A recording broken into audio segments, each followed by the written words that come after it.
Ya, apa kabar Ibu? Puji Tuhan, baik Pak. Haleluya. Ya, semangat kan Bu? Semangat, semangat, selalu semangat. Haleluya. Ya, ya. Iya, Bu Novi, terima kasih atas kesediaannya yang mau hadir untuk menjadi berkat, untuk menyampaikan kasih dari Tuhan Yesus yang begitu ajaib. Ya, jadi Ibu nanti bisa ceritakan dari awal latar belakang Ibu, terus Ya, kemudian bagaimana Ibu terjebak dengan pergaulan-pergaulan yang tidak baik dan akhirnya Ibu eh, melakukan hal-hal yang tidak berkenan kepada manusia-manusia yang lain, terlebih kepada Tuhan. Dan bagaimana Tuhan ya, bisa menjumpai Ibu di dalam penjara, Ibu saksikan kepada kita semua. Oke, waktu ya, dan baik tempat Pak. saya persilakan kepada Ibu Novi. Silakan Ibu. Ya, Shalom.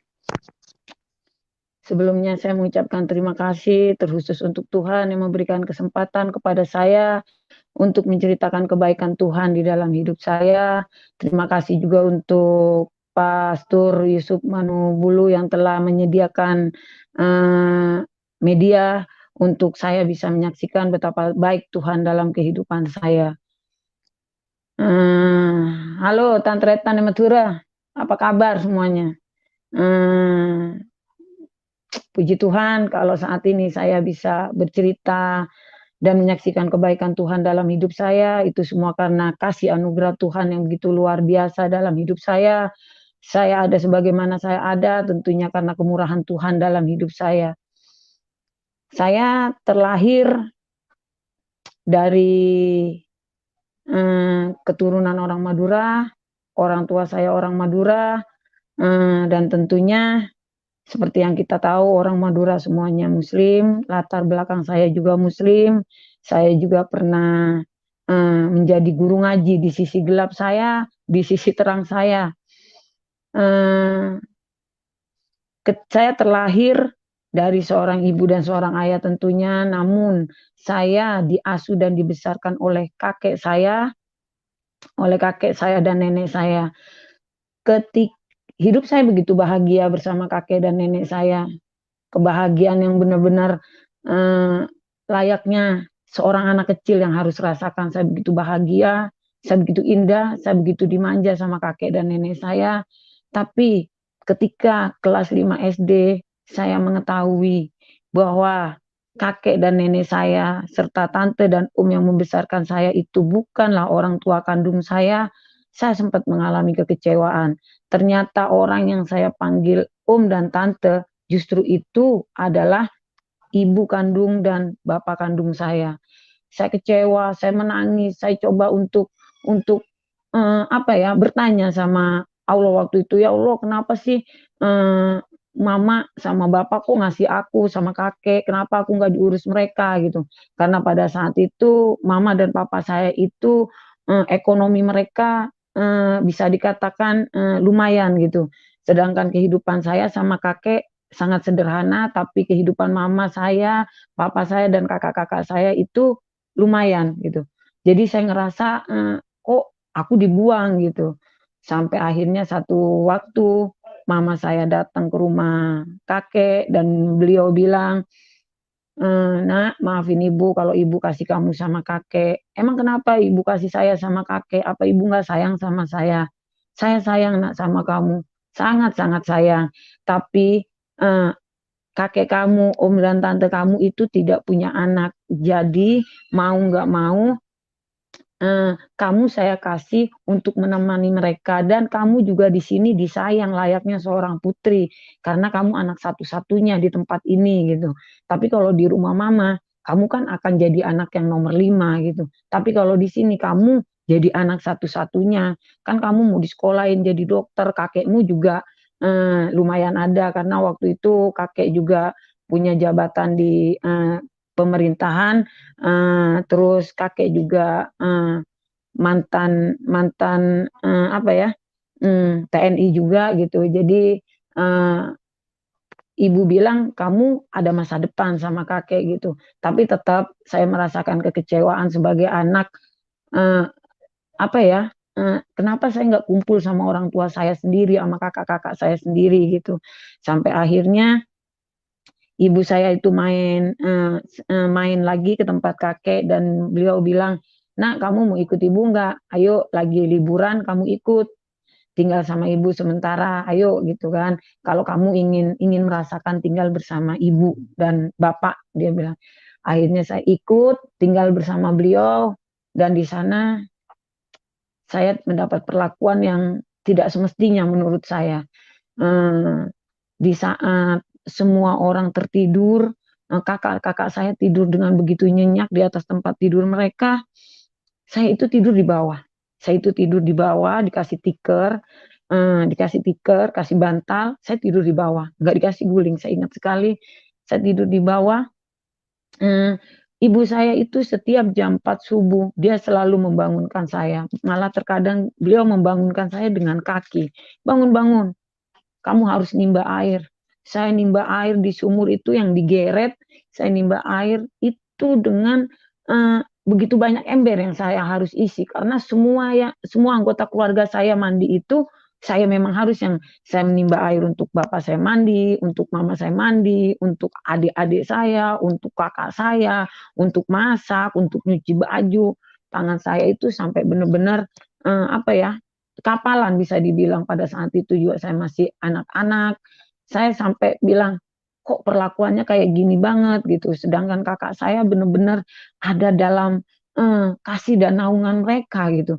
Kok saya diginiin banget? Padahal saya rindu ingin berkumpul dengan orang tua kandung saya, ingin merasakan kasih sayang dari mereka, tapi justru yang saya dapat bukan seperti itu. Itu yang membuat hati saya mulai mulai memberontak, itu yang membuat hati saya mulai mencari-cari jawaban dan mulai apa ya, mulai berpikir untuk mencari ketenangan lain, mencari ketenangan di tempat lain gitu. Sampai akhirnya setelah 1 bulan saya tinggal bersama ibu, saya dikembalikan lagi ke rumah kakek. Saya cerita sama kakek, kakek antara percaya dan tidak percaya. Karena mungkin bagi kakek seorang ibu kandung tidak akan melakukan hal seperti itu kepada kamu gitu. 1 tahun ke depan saya diambil lagi sama ibu saya tinggal bersama mereka lagi. Awalnya saya takut, tapi ibu-ibu mengiming-imingi, "Nanti kalau kamu ikut ibu, nanti ibu belikan ini, nanti kamu ibu ajak jalan-jalan ini." Karena pada saat itu pikiran saya masih teramat kanak-kanak, saya berpikir, "Oh iya ya, ntar aku dibeliin ini sama ibu, kalau ikut ibu aku dibeliin ini, mau diajak jalan-jalan. Oh iya mungkin kali ini ibu benar, ibu akan menyayangi aku." Tetapi ternyata sesampainya di sana, saya diperlakukan sama, bahkan lebih parah dari sebelumnya. Saya saya pernah sama ibu itu disuruh jual kue keliling. Saya jual kue keliling, keliling saya jual kue, kue, kue, kue, saya sambil menangis. Saya menangis, "Tuhan, kakak-kakak saya, adik-adik saya begitu indah, begitu enak di rumah, tapi saya diperlakukan seperti ini." Saya itu benar-benar diperlakukan layaknya bukan seorang anak pada saat itu bagi saya. Saya sedih, saya kecewa, sampai akhirnya 1 malam, tepatnya jam 7 malam setelah sholat maghrib waktu itu, mereka lagi sholat maghrib semua, saya kabur diam-diam dari rumah. Saya lewat pintu belakang, lewat pintu dapur, saya jalan, jalan, jalan, jalan, jalan, sampai akhirnya saya lihat ada beberapa anak muda nongkrong, saya samperin mereka. Saya bilang sama mereka, "Bang, lagi apa?" "Lagi santai, Neng," katanya. "Ya udah, sini Neng, gabung Neng." "Oh, lagi pada ngerokok ya, Bang?" "Iya," dia bilang. "Mau ngerokok, Neng?" "Enggak ah, takut," katanya. Terus saya kepikiran saya saat itu, saya ada pikiran sakit hati, ada perasaan sakit hati, ada pikiran kesel, ada pikiran segala macam, ada apa ya, ada satu satu satu dorongan yang, "Udah lu ngerokok, mungkin kalau lu ngerokok lu lepas dari beban lu," gitu. Sampai akhirnya saya bilang, "Bang, ngerokok pahit nggak? Enak nggak, Bang?" "Enak, Neng, isep aja tuh, Neng," gitu. Saat itulah, tepatnya kelas 6 SD itu jatuhnya saya mengenal rokok dalam hidup saya coba itu rokok, saya batuk pertama kali, saya isep lagi, batuk lagi, saya isep lagi, batuk lagi, sampai akhirnya saya kecanduan dengan yang namanya rokok. Terus saya bergaul sama abang-abang ini, sama teman-teman saya ini. Dan keesokan harinya saya datang lagi kalau malam menemui mereka, sampai akhirnya mereka mengenalkan saya dengan yang namanya obat-obat terlarang. Saat itu saya mau naik kelas 1 SMP itu, saya sudah mulai memakai yang namanya narkoba. Saya coba memakai yang namanya narkoba. Ketika pulang saya nggak bisa mengendalikan diri. Saya dihajar sama papa saya dipukul, saya dihajar, pokoknya benar-benar saya diperlakukan layaknya bukan seorang anak. Karena memang saya pulang dalam keadaan mabok. Tapi saya melawan hati saya. Saya bilang saya tidak akan seperti ini kalau saya diperlakukan dengan benar. Saya hanya mencari pelarian di luar sana hanya untuk mendapat ketenangan gitu. Sampai akhirnya saya sering dipukul sama papa saya karena menurut mereka saya tidak benar. Keesokan harinya saya udah mulai normal lagi, lepas dari pengaruh narkoba. Saya seperti biasa, saya nyapu, ngepel, cuci piring, masak, apapun saya lakukan untuk mereka. Mereka hanya nonton TV, makan, bersantai-santai lah. Sampai akhirnya satu ketika mereka diajak pergi jalan-jalan semua dan saya ditinggal di rumah. Udah kamu di rumah aja. Ketika mereka pulang dari jalan-jalan, mereka bilang, saya dibeliin jam tangan dong. Kita jam tangannya kembaran, kata yang laki-laki. Kata yang perempuan, saya dibeliin anting, anting kita kembaran. Dia bilang, yang perempuan anting semua. Ke minggu depannya begitu lagi. Yuk kita jalan-jalan, saya ditinggal lagi. Yang perempuan bilang, aduh aku dibeliin kalung kembaran. Terus yang laki-laki, iya nih kita dibeliin cincin ya, bagus ya kembaran. Pada saat itu saya masih terlalu anak-anak hingga saya tidak bisa mengerti. Saat itu saya hanya memiliki rasa kecewa, rasa sakit hati, dan timbul akhirnya dendam terhadap mereka. Saya bilang, kok saya diperlakukan seperti ini banget. Kalau lo bisa pakai kalung emas dari pemberian orang tua, besok saya beli kalung. Saya kumpulin uang, setiap saya dikasih-kasih orang, saya kumpulin uang, saya kumpulin, dan akhirnya saya beli kalung putih gede gambar tengkorak. Saya jadi metal pada saat itu. Terus saya bilang kalau kalian semua pada pakai anting bagus, saya juga bisa pakai anting bahkan lebih dari kalian. Satin di kuping saya pakai anting sebanyak mungkin. Saya ingin lebih dari mereka pada saat itu. Saya begitu kecewa, begitu sakit hati. Ketika papa saya tahu dan melihat, apa lu pakai kalung tengkorak, apa lu pakai anting-anting banyak, saya dihajar lagi sama papa saya dimaki-maki sama papa saya benar-benar dihajar yang dipukul layaknya bukan seorang anak. Seolah-olah bapak saya saat itu berhadapan bukan sama anaknya tapi sama maling gitu. Saya benar-benar dipukulinya itu nggak tanggung-tanggung gitu kan. Kedua adik saya sama sekali tidak ada yang menghormati saya, tidak ada yang menghargai saya. Mereka tidak ada yang memanggil saya kakak atau mbak. Mereka panggil nama saya gitu kan. Saat itu saya merasakan kesedihan yang luar biasa. Saat itu saya merasa saya nggak dihargai. Saat itu saya merasa saya tidak dianggap ada sama keluarga saya. Sampai akhirnya ketika saya punya uang, saya coba lari ke wartel, saya telepon kakek saya, "Kek, jemput saya udah nggak kuat tinggal sama mama, jemput saya, Kek." Kakek datang, ketika kakek datang, saya diperlakukan begitu baik sama ibu saya. Saya diperlakukan seolah-olah memang saya tidak diperlakukan seperti kemarin, sampai kakek saya bingung, "Kamu disayang di sana, kamu dimanja di sana." Tapi perlakuan itu saat ada kakek saya, tapi waktu tidak ada kakek saya diperlakukan sangat berbeda. Sampai akhirnya satu waktu papa saya itu pergi kerja dalam waktu yang berhari-hari dan mama saya itu melakukan satu kesalahan yaitu mengkhianati bapak saya. Saya melihat pengkhianatannya itu dan akhirnya saya bilang sama papa saya kalau mama itu mengkhianati papa. Tapi rupanya papa itu lebih percaya kepada mama dan akhirnya papa itu memukul saya itu diambil kepalanya, dijedotin sampai gigi saya ini patah, saya keluar darah dari mulut, sampai mama sendiri yang nggak tega mungkin melihatnya secara manusia, dia nangis, sudah, bagaimanapun dia anak kamu, darah daging kamu katanya. Tapi terus saya dihajar sama papa sampai udah berdarah-darah, sampai saya udah nggak bisa ngeluarin suara. Kata mama, kamu bilang ampun sama bapakmu, kalau kamu bilang ampun bapakmu pasti berhenti. Saat itu saya dengan keras hati saya bilang enggak. Saya nggak akan minta ampun karena saya nggak salah. Saya nggak akan minta ampun karena saya nggak salah. Terus saya bilang seperti itu. Dan saya terus diinjek-injek sama papa saya. Di, ini posisi kepala saya dijedotin seperti ini sampai ini berdarah. Setelah itu saya diseret ke kamar mandi, disiram. Saya basah kuyup. Setelah itu saya diseret ke belakang rumah. Karena di belakang rumah saya itu adalah kuburan. Kuburan umum. Saya diikat di salah satu pohon sama bapak saya. Saya diikat di salah satu pohon sama bapak saya itu dalam waktu yang cukup lama. Saya diikat sama papa saya itu di sore hari dan saya dilepaskan di esok harinya. Saya diikat, kaki saya diikat, tangan saya diikat, saya belum makan, dari saya dipukuli, saya belum makan sampai keesokan harinya. Kakak saya yang nomor satu datang menghampiri saya dan dia bilang, minum dek. Ketika gelas itu sama kakak saya ditaruh di mulut saya hirup sedikit tapi saya ludahin lagi ke muka dia. Saya tidak butuh pertolongan kamu. Saya sama sekali tidak mau minum air pemberian dia. Saat itu di hati saya hanya ada dendam, sakit hati, kebencian yang luar biasa terhadap bapak saya.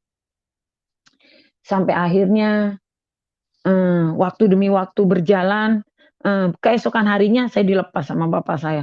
Ketika saya dilepas, tentunya saya lemes, saya tertatih-tatih, saya ke kamar mandi, saya cuci muka.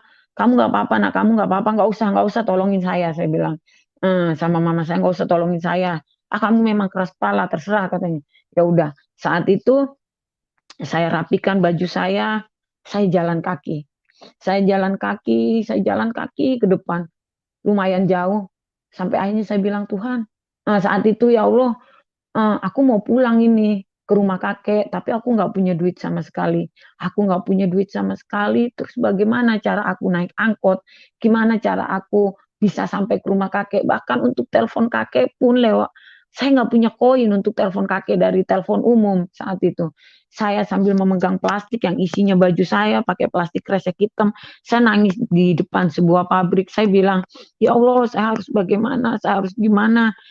Saat itu entah apa yang membuat saya berpikir, lu jadi perempuan jangan cengeng, lu harus kuat menghadapi hidup, lu harus berani, lu harus tunjukin bahwa lu nggak bisa dikalahkan oleh apapun. Tiba-tiba ada satu pemikiran seperti itu yang datang dalam diri saya, sampai akhirnya saya stop sebuah angkot, saya naik, terus ketika sampai di satu terminal, saya bilang, Pak, saya numpang ya, saya nggak punya duit. Kenapa nggak ngomong dari tadi, Neng? Katanya kalau mau numpang. Ya maaf Pak, langsung saya turun, saya nggak hiraukan, dia maki-maki saya, emang kurang ajar ini, saya nggak hiraukan, saya pergi. Saya coba untuk tidak peduli dengan orang lain saat itu. Saya coba untuk hanya peduli dengan diri saya, sampai akhirnya saya nyambung, naik bis satu lagi, saya gelantungan, giliran kenaiknya minta duit, saya bilang, gue numpang bang, gue bilang, layaknya seorang preman saya berkata-kata, layaknya seorang preman saya bersikap. Padahal pada waktu itu masih bisa dikatakan saya usianya masih sangat kecil karena mau memasuki masa SMP. Sampai akhirnya saya beranikan diri seperti itu dan abang keneknya itu bilang, udah cuek aja gitu kan. Karena saya juga lihat begitu banyak pengamen, begitu banyak orang-orang seusia saya pada saat itu mengamen di bis gitu kan. Oh saya juga bisa seperti mereka gitu. Dan saya coba untuk apa ya? Waktu itu kemeja saya angkat. Pokoknya saya seolah-olah memberitahu mereka ini logo preman gitu. Jadi saya nggak perlu membayar, saya nggak perlu ini, cukup saya naik. Setelah turun ke satu terminal lagi, karena dari rumah mama saya ke rumah kakek melewati dua terminal, ke terminal ketiga, terminal ketiga yaitu udah tempat kakek saya. Saya naik angkot lagi, saya beranikan diri seperti itu lagi, dan akhirnya saya nyampe di tempat kakek saya. Terus kata kakek saya, kamu diantar siapa? Kamu sama siapa? Saya ceritakan sama kakek saya, dan akhirnya kakek saya datang ke ibu saya, dia marah-marah di sana, dia maki-maki ibu saya, tetap ibu saya membuat pembelaannya sendiri. Sampai akhirnya sudah sudah selesai itu, udah kakek melihat ada satu luka di badan saya, baru dia percaya, oh ya udah. Sampai akhirnya setelah remaja, setelah saya remaja, saya diajak lagi sama ibu lagi, diajak lagi, tapi saya berusaha untuk, oh ya, mungkin ibu saya udah berubah, mungkin ibu saya sudah bisa menyayangi saya. Saya masih berharap kasih sayang itu ada buat saya dari mereka. Saya ikut mereka lagi, sampai akhirnya saya mendapat perlakuan yang sama, benar-benar sama, sampai akhirnya saya sama ibu ini dititipin untuk kerja di salah satu pabrik. Kerja di salah satu pabrik, di pabrik itu eh, setiap saya kerja saya hanya dikasih ongkos pas-pasan untuk berangkat dan pulang. Setiap saya mau gajian, ibu saya sudah tunggu di gerbang pabrik untuk ambil semua gaji saya dan saya tidak dapat seperak pun. Saya kasih ibu saya, ini Bu gaji Bu. Hanya karena apa? Hanya karena saya ingin mendapatkan kasih sayang dari ibu untuk saya. Tapi tetap kasih sayang seorang ibu yang saya impikan seperti ibu menyayangi kakak-kakak dan adik saya itu tidak pernah saya dapatkan. Akhirnya kepahitan itu melekat dalam diri saya, dendam itu melekat dalam diri saya karena bapak saya itu kalau melihat saya kayak bencinya setengah mati gitu. Melihat saya itu kayak kayak apa ya? Ngelihat ngelihat kotoran gitu. Saya bisa lihat dari mukanya, dari pandangan matanya itu yang membuat saya dendamnya sangat sangat sangat sangat. Sampai akhirnya eh, karena karena apa ya? Karena saya sudah terbiasa di belakang mereka, saya sudah terbiasa bergaul dengan hal-hal yang tidak baik. Saya sudah biasa mengkonsumsi narkoba, saya sudah biasa merokok, sampai akhirnya saya tidak tahan tinggal bersama kakek saya. Padahal saat saya tinggal bersama kakek saya, nenek saya, saat tinggal bersama om dan tante saya itu yang saya panggil ayah sama ibu, saya itu mendapatkan kasih sayang yang luar biasa, saya mendapatkan perhatian yang luar biasa, saya saya benar-benar seorang putri bagi mereka gitu. Tapi di sisi lain, saya sudah tidak kuat menahan, maksudnya gini, saat saya mau ngerokok, saya harus ngumpet-ngumpet dari mereka. Saat saya mau ngerokok, saya sampai akhirnya suatu waktu kakek tahu kalau saya merokok.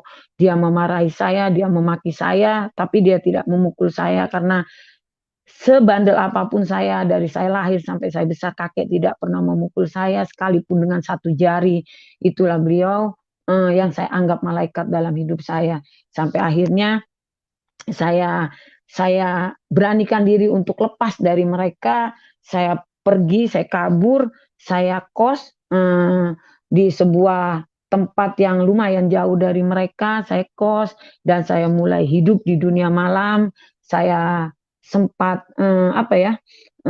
Saya itu mm, karena saya sudah terlalu nyaman dengan mengkonsumsi narkoba dan akhirnya saya menjadi pengedar narkoba, saya menjadi pengedar narkoba. Dari narkoba yang saya pakai, akhirnya saya melakukan seks bebas demi seks bebas.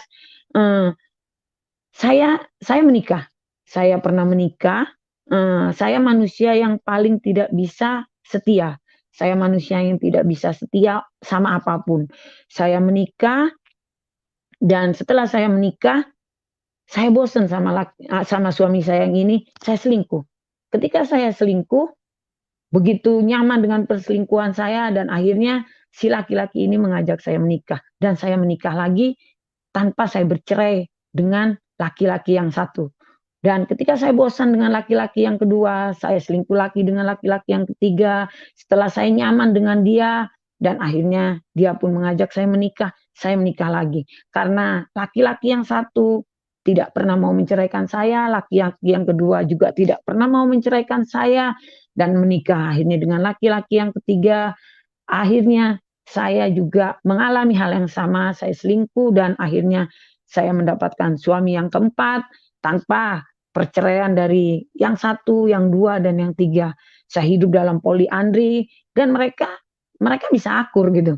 Karena pada saat itu saya juga pernah menuntut apa ya? Saya pernah ada dalam satu perguruan menuntut bisa dikatakan satu ilmu karena saya pernah ada dalam satu kategori. Saya pernah kerja dan pekerjaan saya ini sangat ekstrim gitu, yang memang memerlukan apa ya? Saya harus punya ilmu bela diri, saya harus punya ilmu kebal, saya harus bisa ini itu gitu. Nah, dalam perguruan yang saya ikuti, di situ saya banyak ditawarin gini, kata guru saya, "Lu mau apa?" "Oh, saya mau." "Lu mau apa nih?" "Oh, saya mau pengasihan," pada saat itu. Oh, ya udah, setiap ditanya selain pengasihan, kekebalan itu. Karena pada saat itu pengasihan itu siapapun laki-laki yang melihat saya, dia akan jatuh cinta kepada saya dan apa kata saya, orang itu akan bilang iya, gitu.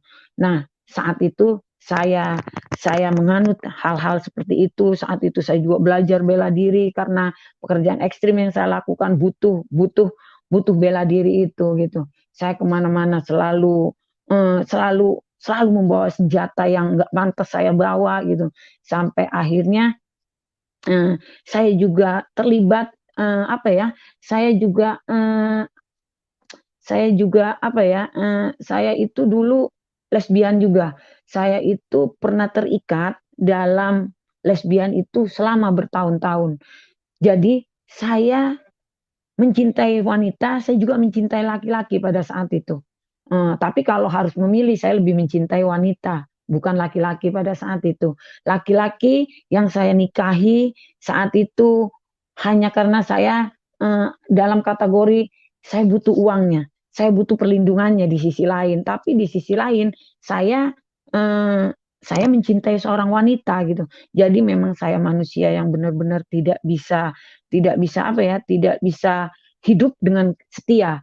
Saya hidup kemana saya mau gitu. Saya mau ke kanan ya ke kanan, ke kiri. Dan saya orang manusia yang tidak bisa diatur oleh apapun gitu.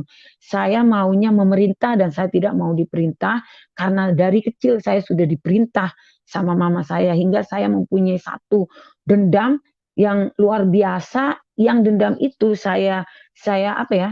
Saya praktekkan dalam kehidupan saya harus memerintah orang-orang, saya harus punya uang karena dengan uang saya punya kuasa, dengan kuasa itu saya bisa menginjak-injak siapa orang yang memang harus saya injak pada saat itu gitu. Sampai akhirnya saya tertangkap.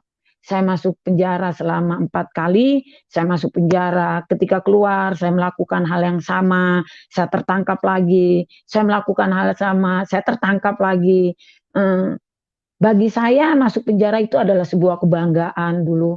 Adalah sebuah hal yang gue keren loh, gue hebat loh, gue jagoan gitu dulu. Sampai akhirnya ketika apa ya, ketika keempat kalinya saya masuk dalam penjara. Saat itu saya tertangkap 2014, tepatnya 2014 itu Desember, kakek saya awal Januari kakek saya itu meninggal. Kakek saya yang layaknya malaikat, kakek saya yang membesarkan saya dari kecil, kakek saya yang dari dia saya dapat kasih seorang ibu, dapat kasih seorang bapak, dapat segala kasih saya dari kakek saya. Waktu kakek saya meninggal dan saya tidak bisa berbuat apa-apa, saat itu saya meratap, saya menangis, saya ngerasa Allah nggak ada, Allah tuh nggak adil. Dosaku memang banyak, tapi jangan kayak gini gitu loh pada saat itu. Dan gak lama setelah itu, suami saya meninggal. Suami yang begitu seperti malaikat bagi saya. Karena di pernikahan saya yang keempat ini, saya bilang sama dia, eh, lo laki-laki terakhir yang ada dalam hidup gue dan gue akan belajar untuk setia. Dan laki-laki suami saya yang keempat ini adalah suami yang benar-benar seperti malaikat dalam hidup saya yang tidak pernah eh, merah, biru, apa enggak. Dia selalu lurus dan selalu putih dan selalu mengerti saya. Dan di bulan Januari juga dia dipanggil Tuhan. Saat saya berada dalam penjara, saya tidak bisa menemui dia, saya tidak bisa melihat mayatnya untuk terakhir kalinya. Bahkan keluarga dari suami saya itu mencaci maki saya. Beliau bilang, lu istri durhaka, lu istri yang gak baik, saat suami lu sekarat, suami lu meninggal, lu malah senang-senang sama laki-laki lain di Batam. Jadi mereka tahu saya terakhir pamit sama mereka, Kak doain ya, aku mau ke Batam, aku mau kerja nyari duit. Karena suami saya pada saat itu sakit dan dia ada di stadium 4, dia perlu biaya yang besar, jadi saya memang banting tulang juga untuk mengobati dia gitu. Saya bilang, Kak doain saya kalau dapat duit langsung saya transfer berapapun. Tapi ternyata saya ditangkap oleh polisi dan saya dimasukkan ke dalam penjara. Saat masuk dalam penjara saya tidak bilang sama keluarga suami saya karena saya malu, karena saya nggak mau menunjukkan apa sih ya eh, kejelekan saya pada saat itu. Akhirnya mereka memvonis saya, lu seneng-seneng sama laki-laki di luar sana, laki lu sekarat, bahkan laki lu meninggal, lu nggak ada gitu. Saat itu saya hanya bisa menangis, saat itu saya hanya bisa pasrah. Saya putus asa dan timbullah rasa kecewa sama Allah saat itu. Saya bilang Allah nggak ada, Allah itu nggak pernah adil, Allah itu nggak pernah ada, Allah tuh nggak pernah ada dalam kehidupan saya gitu. Saat itu saya berpikir seperti itu. Uh, habis itu setelah saya berpikir seperti itu, uh, saya flashback balik dulu ke belakang. Dulu saya waktu tinggal di tempat tinggal saya ini, saya manusia yang sangat benci sama yang namanya Yesus. Saya bencinya luar biasa, saya benci Yesus itu luar biasa, saya benci orang Kristen itu luar biasa. Karena saya diajarkan oleh orang tua saya, diajarkan oleh beliau untuk saya membenci orang kafir. Saya diajarkan kalau lu nggak bisa bunuh orang kafir, lu nggak bisa hancurin orang kafir, paling tidak lu membenci orang kafir dalam hati lu. Nah, kalau lu begitu berarti lu udah berjihad. Karena lu nggak mampu membunuh, lu nggak mampu menghabisi, berarti cukup membenci orang kafir itu dalam hidupmu. Nah, jadi doktrin itu saya bawa sampai besar. Ketika saya besar, karena memang saya itu manusia yang memang apa ya, eh, begitu begitu begitu begitu apa ya, begitu radikal dulu. Ketika ada satu gereja di dekat rumah saya itu, pada waktu itu tahun 1997, setelah habis apa tuh kerusuhan massal, penjarahan massal, itu ada salah satu gereja yang dibantu dari gereja Amerika untuk membagikan sembako kepada sekelilingnya yang membutuhkan. Saat itu saya langsung memprovokasi tetangga-tetangga saya bilang kembalikan sembako itu ke gereja. Saya aja nggak mau ngambil, saya haramkan sembako itu, saya najis. Karena kalau lo menerima pemberian orang kafir maka lo akan ikut kafir. Dan itu salah satu ciri orang Kristen untuk menarik kita jadi Kristen. Akhirnya mereka terprovokasi dan mereka mengembalikan sembako itu. Padahal mereka saat itu sangat membutuhkan karena krisis moneter baru dimulai saat itu. Dan saya bangga saat itu saya bisa memprovokasi mereka. Setiap ada kegiatan ibadah komsel di malam hari, saya selalu kempesin ban-ban motor orang itu. Jadi begitu saya benci sama Yesus, saya benci juga sama pengikut-pengikutnya, saya benci sama orang-orang Kristen saat itu. Nah, saat saat saya berada dalam penjara untuk keempat kalinya ini, saat saya meratapi nasib saya, saat saya meratapi, aduh, suami saya dipanggil Tuhan, suami yang selama ini tempat saya bercerita, tempat saya mengadu gitu. Karena saya memutuskan waktu itu suami yang keempat ini adalah suami terakhir dalam kehidupan saya. Saya bercerita, tempat saya mengadu, dia pun dipanggil Tuhan. Kakek saya pun dipanggil Tuhan. Saat itu saya merasa saya sudah nggak ada siapa-siapa lagi. Karena walaupun ada mama saya, ada bapak saya tidak pernah dianggap ada sama mereka.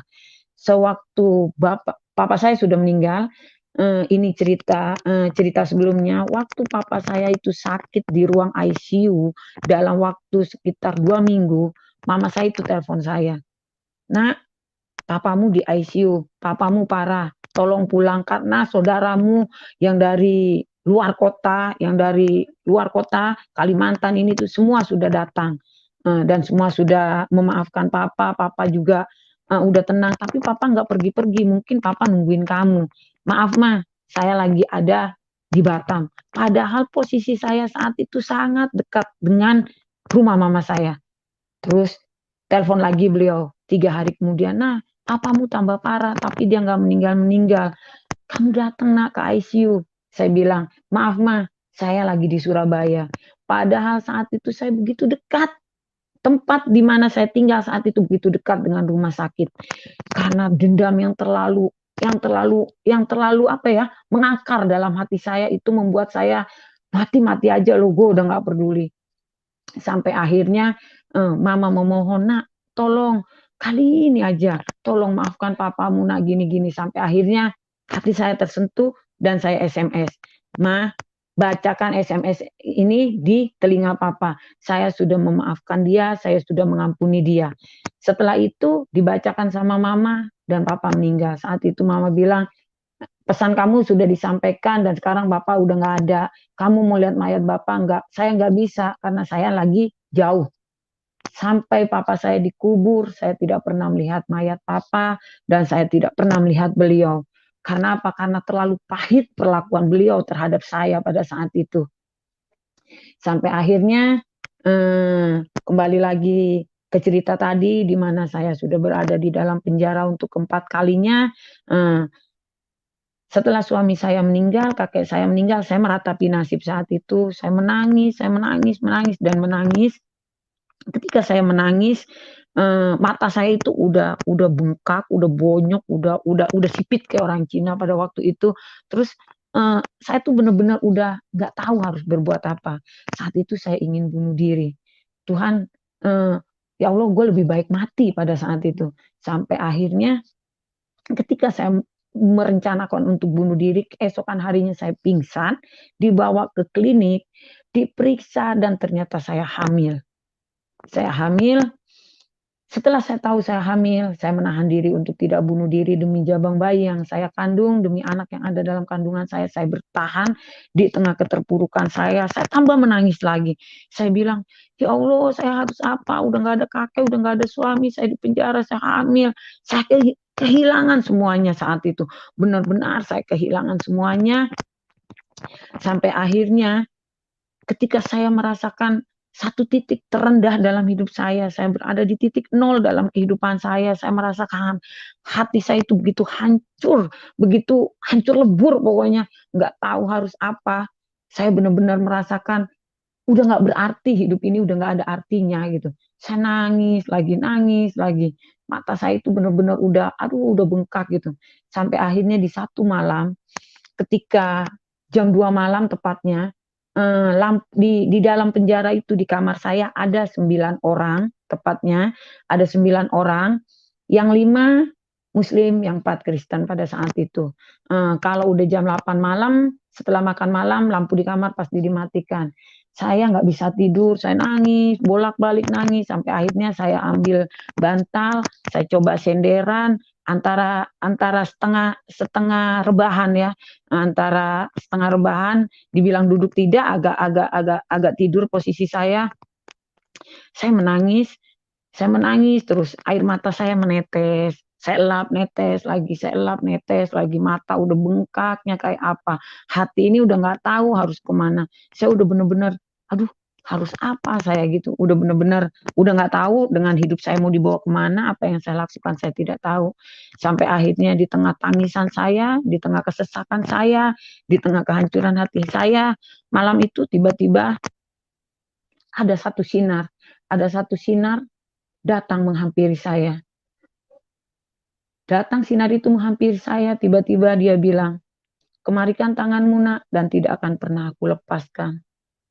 Saat itu saya merasakan satu hal yang luar biasa yang tidak pernah saya rasakan dalam hidup saya.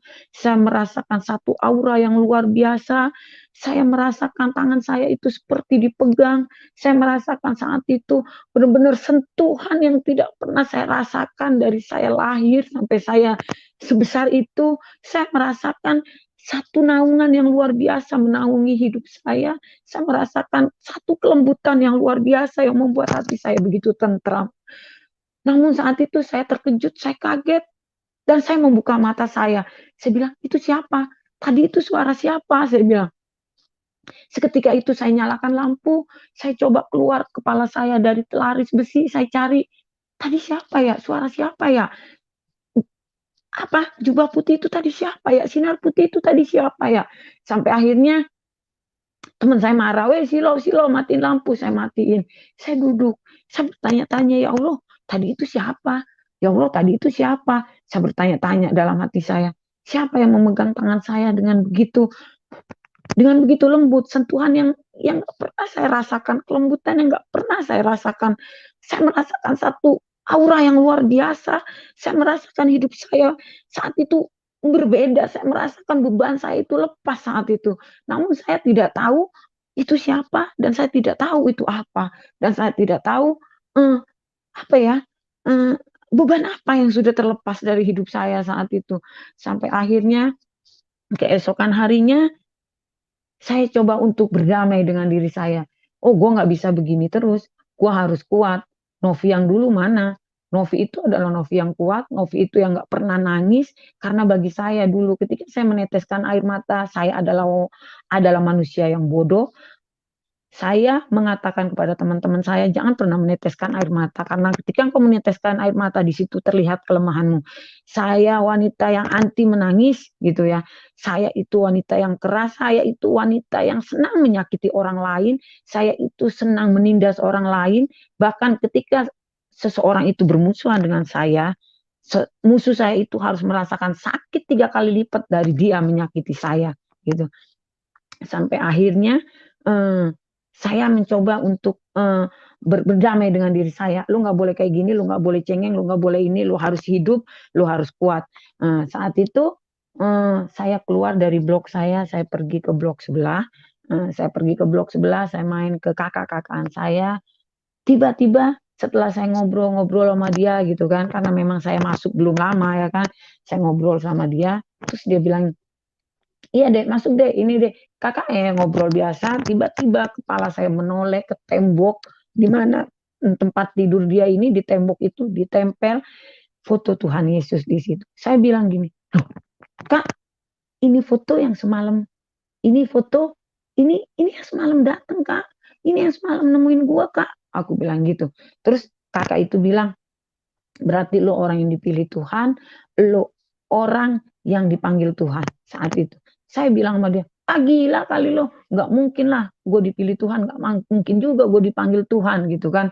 Ah, lo bisa aja lo," aku bilang gitu. "Ah, udahlah, malas gue ngomonginnya." Nah, saya jawab seperti itu, lalu saya keluar dari kamar dia. Pikiran saya mulai kacau, sambil jalan, sambil ngelihat tanah, saya begini, mana mungkin gue didatengin Yesus, mana mungkin gue dipilih dipanggil Yesus. Bahkan untuk mendengar namanya aja sudah saya haramkan dalam hidup saya udah najis, saya udah, aduh, udah nggak mungkin banget gitu. Saya coba untuk nggak mungkin banget, pikiran apa ini, Yesus lah nyari gue, Yesus yang nemuin gue, aduh siapa dia, nggak mungkin banget gitu kan. Nah, ketika saya jalan dari blok kamar teman saya itu, saya jalan, tiba-tiba setelah sampai di kamar saya, di blok saya masuk, saya duduk di kamar saya, tiba-tiba saya berdiri. Setelah saya berdiri, saya lihat karena di tembok saya itu, di jendela itu ada palangan gini, di situ ditaruh buku-buku, majalah, Alkitab, Al-Quran gitu kan, didiriin semua dijejer. Tiba-tiba hati saya bilang, ambil Alkitab, ambil Alkitab. Saya ambil Alkitab pada saat itu, saya ambil Alkitab, saya buka, saya tutup lagi. Saya buka, saya tutup lagi. Saya bilang, buat apa lu baca? Lu tutup, lu tutup. Pikiran saya coba melawan hati saya. Lu tutup, kata pikiran saya. Saya tutup, saya taruh lagi. Tapi hati saya bilang, ambil, ambil, baca. Saya ambil lagi. Saya buka lagi, tiba-tiba ada teman saya masuk, teman sekamar saya masuk, Alkitab itu ditendang. Ngapain lu baca Alkitab? Mau masuk Kristen loh. Saya langsung nyaut serentak saat itu. Najis banget gue masuk Kristen. Udah gak mungkin gue masuk Kristen. Ini Alkitab jatuh. Masa iya gue angkat pakai kaki? Gue bilang. Ya orang baru banget jatuh. Gue bilang. Saya coba untuk tidak tidak mengakui pada saat itu. Saya taruh lagi itu Alkitab. Setelah teman saya selesai minum, dia keluar lagi. Hati saya bilang, ambil lagi, ambil. Saya ambil lagi, Saya buka lagi, saya baca lagi. Ini apa? Ini ya kejadian kok nama-nama doang. Sedangkan di Al-Quran yang saya baca dari kecil sampai besar nggak seperti ini. Ah, apa ini? Ah, nggak tahu lah, nggak ngerti. Saya tutup, saya taruh lagi. Tiba-tiba keesokan harinya, malam harinya, hati saya terus bertanya-tanya. Hati saya terus bertanya-tanya. Pikiran saya terus untuk melawan keinginan hati saya. Hati saya itu mulai mengajak untuk lu harus tahu Yesus, lu harus tahu siapa yang datang sama lu harus kenal siapa Yesus gitu. Tapi pikiran saya, lu apaan sih? Jadi ngomong sama diri saya saat itu. Saya melawan hati saya, pikiran saya melawan hati saya. Sampai akhirnya setelah seminggu dari kejadian itu, tidak ada yang tahu satu kamar saya apa yang saya pergumulkan, tidak ada yang tahu. Jadi seminggu ini saya sudah tidak lagi memikirkan kakek dan suami saya, tapi saya memikirkan apa yang hati saya mau ke sana, pikiran saya mau ke sini gitu. Sampai akhirnya nggak ada yang ngajak saya, nggak ada yang maksa saya, nggak ada yang tuntun saya, nggak ada yang bimbing saya. Saat itu tiba-tiba hati saya menggerakkan kaki saya untuk saya melangkah ke gereja. Saat saya melangkah ke gereja di satu buah lapas, saya melangkah ke gereja, tiba-tiba satu gereja melihat saya karena mereka semua tahu saya Muslim. Setelah saya masuk ke dalam gereja itu, mereka tersenyum dan di mana tempat saya duduk, sekitar tempat saya duduk, mereka menyalami saya, selamat datang Nov, selamat datang, makasih saya bilang. Terus setelah saya duduk, saya bilang, ya gue mau ngapain di sini, gue nggak tahu gue mau ngapain di sini. Cara ibadah mereka pun gue nggak tahu seperti apa. Terus gue mau ngapain di sini ya? Tapi hati saya bilang, kamu duduk, kamu diam, kamu duduk. Kamu nggak perlu tahu cara ibadah seperti apa, kamu duduk. Hati saya bicara seperti itu. Saya duduk pada saat itu, saya duduk, ingat saya paling depan. Tiba-tiba acara ibadah dimulai, saat masuk ke dalam penyembahan, tiba-tiba saya menangis, saya tersungkur. Saat saya tersungkur, saya merasakan satu aura yang luar biasa. Saya menangis saat itu, saya bilang, Tuhan, apa ini? Yang saya rasakan ini apa? Tapi pikiran saya coba untuk memberontak. Yang lu lakuin lu salah, lu udah kafir. Yang lu lakuin lu salah, lu udah kafir gitu. Tapi di sisi lain saya merasakan ketenangan, damai, sukacita luar biasa yang nggak pernah saya rasakan dari kecil. Saya merasakan satu hal yang nggak pernah saya rasakan dari kecil. Saya merasakan ada satu siraman, satu aura, satu kekuatan yang luar biasa yang membuat saya sejuk, membuat saya nyaman, membuat saya merasa lepas dari semua dosa-dosa saya. Saya bilang, ya Allah ini apa? Ini apa? Saya hanya nangis tersungkur dan saya hanya merasakan satu kelembutan, saya merasakan satu belayan, saya merasakan satu damai sukacita yang luar biasa pada saat itu. Secara dunia walaupun uang saya berlimpah, saya bisa memiliki segalanya, tapi saya tidak bisa membeli damai sejahtera seperti itu. Saat itu saya hanya tersungkur, saya hanya menangis, dan saya tidak tahu apa yang terjadi dalam hidup saya saat itu. Saya cuma bilang, Tuhan, ini apa? Saya ini sedang apa? Ini sedang apa? Saya nggak tahu. Cuma saya tidak bisa bergerak dan saya hanya bisa merasakan kelembutan, kasih sayang, satu hal yang nggak pernah saya rasakan dari saya lahir gitu. Saya merasa saya dipeluk, saya merasa nyaman saat itu. Saya tidak bisa mengumpamakan apa yang saya rasakan itu secara real dan nyata, namun saya percaya bagi orang-orang yang mengalami Tuhan tahu bagaimana Tuhan bekerja saat kita mengalami Tuhan. Saat itu saya merasakan hal yang luar biasa dalam kehidupan saya. Saat itu saya tersungkur, saat itu saya merasakan bahagia yang luar biasa. Setelah ibadah selesai, saya dipeluk sama teman-teman saya dipeluk, saya merasakan kebahagiaan. Saya merasakan, oh saya berarti hidup saya ini berarti buat orang lain saat itu. Saat saya kembali ke kamar saya, langsung satu penjara itu tahu, lu masuk Kristen, lu masuk Kristen, lu masuk gereja. Saya bilang iya. Satu kamar saya yang Muslim langsung memusuhi saya, mereka langsung, lu mah ini segala macam. intimidasi dari mereka, hinaan, cercaan, makian, semuanya datang buat saya pada saat itu. Saya langsung dikucilkan, saya langsung dimusuhi, saya langsung dijauhi. Saya hanya diam. Tiba-tiba tidak lama setelah itu saya dipanggil sama petugas, saya dipanggil sama bagian BIMPAS, saya dipanggil sama bagian KPLP, dan Kalapas juga menemui saya. Mereka hanya menjalankan tugas mereka karena mereka bilang, Nov, kalau kamu tidak ada absen di musola, maka kamu tidak akan dapat remisi. Bahkan untuk ngurus PB pun mungkin susah karena absen kamu tidak ada di musola. Gitu. Saat itu saya bilang, Ibu, saya tidak dapat remisi, tidak apa-apa. Saya tidak ngurus PB pun tidak apa-apa karena mungkin juga nggak ada yang ngurus PB saya. Saya bilang, tapi izinkan saya ke gereja dan menyembah Tuhan yang saat ini saya percaya.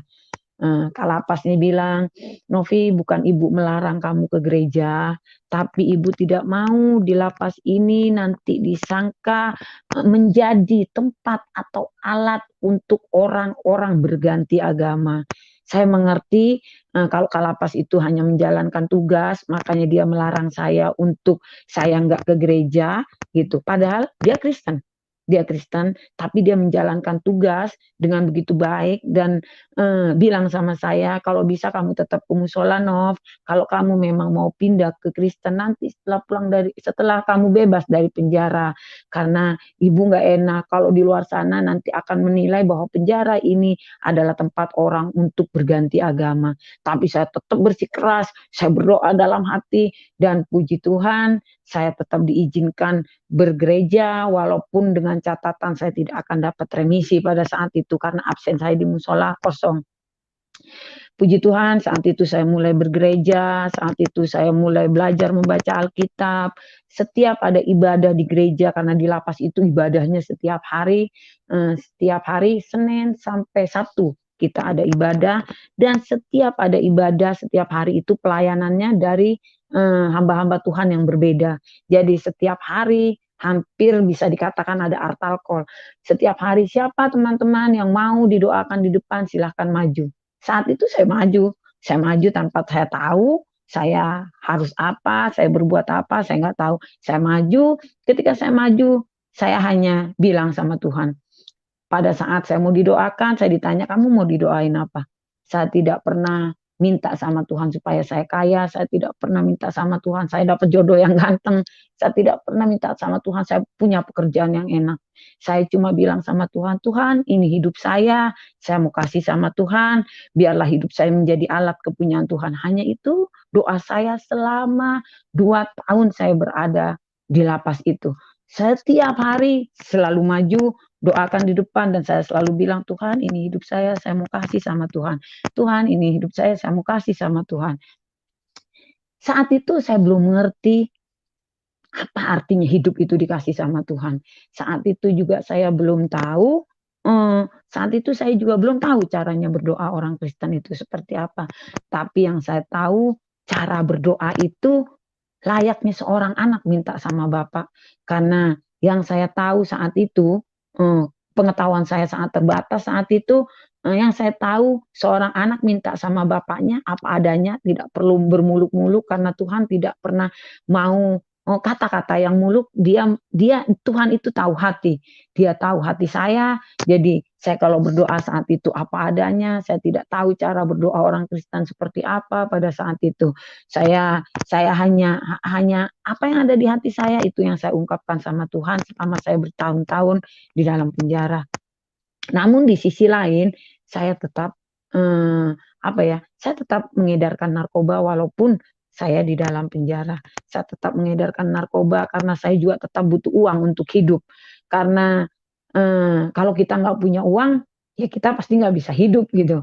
Karena manusia itu butuh uang gitu. Jadi saat itu saya tetap mengedarkan narkoba walaupun saya sudah tahu Yesus. Saat itu saya tahu ya, sekedar tahu gitu kan. Saya sudah terima Yesus, saya tahu Yesus, tapi saya tetap mengedar narkoba pada saat itu karena saya butuh uang. Sampai akhirnya saya kumpulin uang dan terkumpul hanya beberapa di kantong saya itu. Saya juga melahirkan. Saya juga melahirkan. Ketika saya melahirkan itu saya juga dibawa ke rumah sakit. Puji Tuhan, saat itu juga anak saya itu ada karena kasih anugerah Tuhan. Tuhan yang membuka jalan untuk saya bisa ke rumah sakit. Saya ada biaya untuk saya biaya lahiran di rumah sakit dan sebagainya. Nah, saat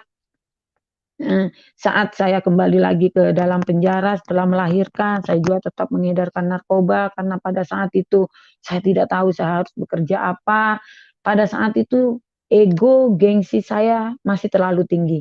Daging saya masih terlalu kuat saat itu karena saya belum mengerti apa yang namanya lepas dari daging. Sampai akhirnya tiba waktu kebebasan saya. Setelah waktu kebebasan saya semakin dekat, semakin hari saya semakin bergaul sama Tuhan, semakin hari semakin intim saya sama Tuhan. Sebelum saya bebas dari penjara, saya sudah mengajak beberapa, intinya mereka bisa melihat seorang Novi yang dulu hidup yang begitu maksudnya sangar, arogan gitu kan, begitu sombong, bisa mulai hidup dengan rendah hati, mulai dihina orang, mulai nggak ngelawan gitu. Dan akhirnya mereka melihat sisi yang lain dari kehidupan saya, sisi kasih yang saya miliki itu ada dalam kehidupan saya sebelum saya keluar dari penjara dan sampai akhirnya ada beberapa teman saya yang terima Yesus dan akhirnya ikut ke dalam gereja, dia terima Yesus dengan pengalaman pribadinya sendiri, dengan perjumpaan pribadinya sendiri sama mereka. Namun mereka datang kepada saya, Kak, aku mau ke gereja, bagaimana? Gini-gini, nanti kalau aku dipanggil sama Kalapas atau sama Bimpas atau sama itu, ya nanti saya temani. Saya bilang pada saat itu dan puji Tuhan, mereka akhirnya terima Tuhan dan mereka baik-baik saja saat itu dan sampai akhirnya tiba waktunya saya bebas. Setelah bebas dari penjara, saya bilang, Tuhan, ini hidup saya mau kasih sama Tuhan. Namun saat itu saya masih sekedar tahu siapa itu Yesus. Setelah saya berdoa seperti itu, saya pulang. Saya nggak mungkin datang ke keluarga saya nggak mungkin juga datang ke keluarga besar saya dengan salib yang saat ini berada dalam hidup saya. Sampai akhirnya saya coba cari kosan. Saya cari kosan, saya kos dengan uang yang saya punya, saya makan setiap harinya. Saya coba bergaul intim sama Tuhan, saya baca Alkitab. Tapi saat itu saya tidak ke gereja karena saya tidak tahu gereja itu di mana. Saya tidak tahu di mana tempat gereja itu. Karena waktu saya masuk penjara, saya masih Muslim dan ketika saya bebas saya sudah Kristen. Saya masih ada rasa sombong untuk saya bertanya gereja itu di mana. Saya masih punya rasa angku untuk saya bertanya kalau saya gereja gimana caranya, di mana gereja itu. Saya kan nggak punya teman di gereja. Rasa gengsi itu masih ada dalam diri saya. Sampai akhirnya ketika uang saya habis, saya bilang, aduh Tuhan uang saya habis, saya mau makan apa nih Tuhan. Sampai akhirnya saya coba, gue mau setia sama Tuhan, gue mau tetap taat sama Tuhan. Saya akhirnya kehabisan uang dan saya akhirnya coba minum air keran. Saya minum air dari keran. Setelah saya minum air keran, saya bilang, wah saya masih setia sama Tuhan. Tapi akhirnya saya lapar, pulsa listrik saya habis, dan saya akhirnya bingung. Saya bilang, aduh saya kan nggak pernah melakukan pekerjaan yang nggak enak gitu. Nggak enak dalam arti kata secara dunia gitu kan. Secara dunia pekerjaan saya enak. Saya tinggal telepon, saya terima uang. Saya dulu pernah jadi pengedar uang palsu, sudah. Saya pernah terlibat pekerjaan ekstrim, saya sudah. Saya menjadi seorang lesbian bertahun-tahun, saya sudah. Saya menjadi pengedar narkoba, saya sudah. Saya menjadi penari striptis di salah satu sebuah diskotik, saya sudah. Saya hidup bergelimang dengan dosa, namun saya bergelimang dengan harta. Karena begitu mudah saya dapatkan uang dari segala jenis pekerjaan saya pada saat itu.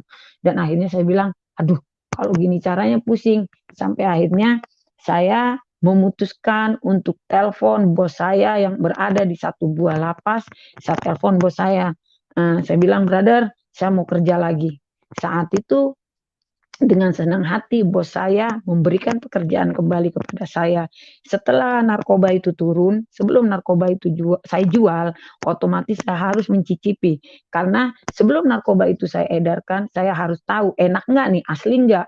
Jadi saya kalau saya jual terus orang komplain barang lu nggak enak, nggak mungkin karena saya sudah mencicipi sendiri, saya enak.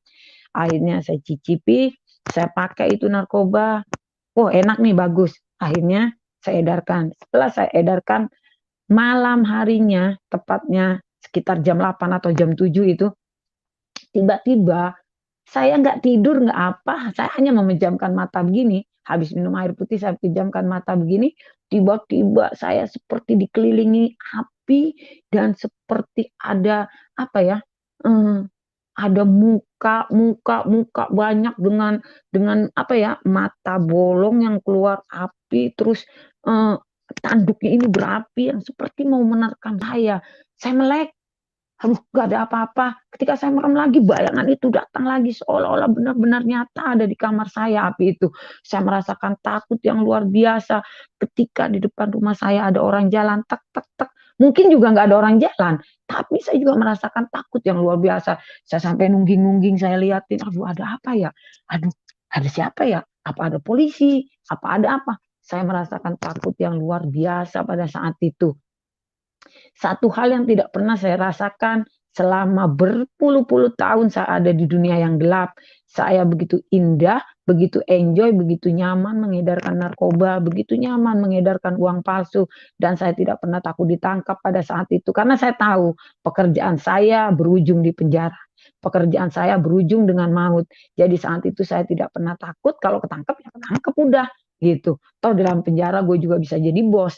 Saat itu saya seperti itu. Tapi ketika ketika saya udah tahu Yesus, saat itu saya merasakan takut yang luar biasa, merasakan hal yang tidak pernah saya rasakan. Sampai akhirnya saya telepon eh, salah satu orang terdekat saya, dia juga berada dalam sebuah lapas. Saya telepon dia dan saya bilang sama dia, saya merasakan takut yang luar biasa.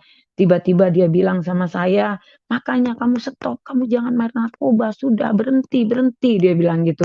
Kamu harus cari salah satu komunitas yang baik, komunitas yang bisa mengarahkan kamu. Karena kamu itu seperti orang buta yang berjalan sendiri, kamu bisa masuk lubang yang sama. Karena kamu itu butuh seseorang yang menuntun kamu.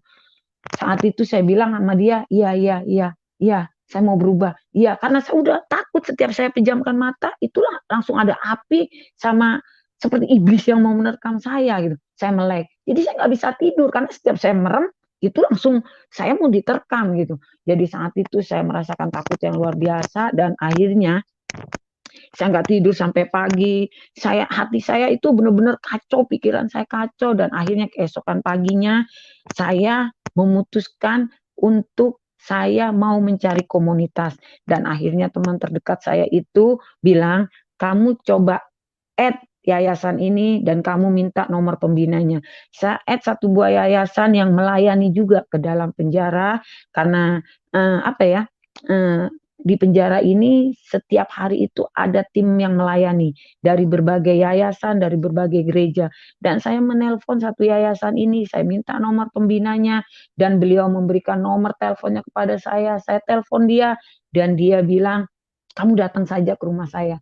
Saya datang ke rumah beliau, saya akui semua perbuatan saya juga katakan kerinduan saya bahwa saya rindu sekali ingin melayani Tuhan, tapi saya tidak tahu apa yang harus saya lakukan. Saya juga jujur sama beliau bahwa saya habis pakai narkoba tadi malam karena saya sudah putus asa, saya tidak tahu harus mencari duit dengan cara apa. Dan beliau bilang sama saya, Novi, kalau kamu mau ikut Tuhan, tidak boleh kaki kanan kamu di atas surga dan kaki kiri kamu terombang-ambing di atas neraka. Saya tahu Nov, mengangkat kaki kiri ini bukanlah hal yang mudah, bukanlah hal yang gampang karena tarikan itu sangat kuat. Tapi saya percaya kalau Tuhan mau pakai kamu, kalau Tuhan jumpai kamu dalam penjara, Tuhan punya rencana besar buat kamu. Kamu pulang, saya kasih kamu waktu 1 minggu. Kamu doa puasa, minta petunjuk Tuhan apa yang harus kamu lakukan.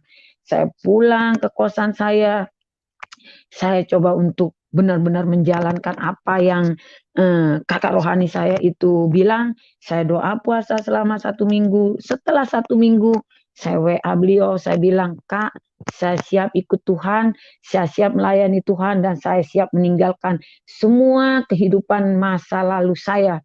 Beliau bilang, haleluya, amin. Ya udah, kamu datang ke sini. Saya datang ke beliau, beliau mendoakan saya, dan akhirnya beliau bilang, kamu akan kerja apa nanti, Nov? Saya nggak tahu, Kak, saya kerja apa. Saya bingung saya mau kerja apa, karena saya tidak pernah eh, kerja yang secara dunia nilai itu nggak enak gitu kan. Sampai akhirnya beliau bilang, ya udah, saya pinjemin kamu motor, kamu ngojek, kamu bisa. Saat itu saya antara iya dan tidak. Gue ngojek. Ya ampun, seorang Novi ngojek. Eh, Daging saya bicara seperti itu. Sampai akhirnya saya bilang, iya Kak. Saya pulang sambil bawa motor sambil mikir, gue ngojekin. Sampai di rumah saya berdoa, Tuhan, ini hidup saya mau kasih sungguh-sungguh buat Tuhan.